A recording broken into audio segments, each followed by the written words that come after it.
আমরা মেয়েরা যারা পেজে কাজ করি তাদের প্রতিদিনই কিছু না কিছু ভিডিও আপলোড করতে হয়, সেজন্য আমাদের প্রতিদিনের কাজগুলো দেখানোর চেষ্টা করি।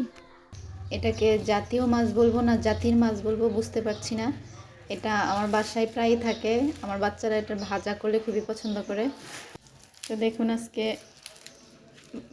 আজকে বাজার থেকে এখনও শীত তারপরেও সবজির দাম কিন্তু কমেনি, আমাদের অনেক চড়া দামে সবজি কিনতে হচ্ছে। আজকে পালং শাকটা আপনার ঝোলও খাওয়া যায়, শাক ভাজিও খাওয়া যায়, ভালো লাগে। প্রচুর পরিমাণে ক্যালসিয়াম আয়রন। তাছাড়া এখানে লাউ আনা হয়েছে। লাউ আমাদের নবীজির পছন্দের খাবার ছিল।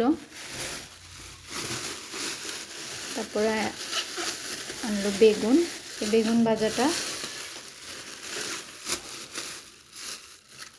এখান থেকে আমি একটা আলাদা রেখে দিছি।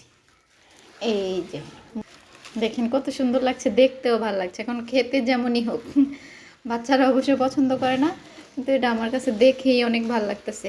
এটা শাকও খাওয়া যাবে, মূলও খাওয়া যাবে। তো এই ছিল আজকে আপনাদের সাথে শেয়ার করলাম বাজার। কেমন লাগলো জানাবেন। আসসালামু আলাইকুম।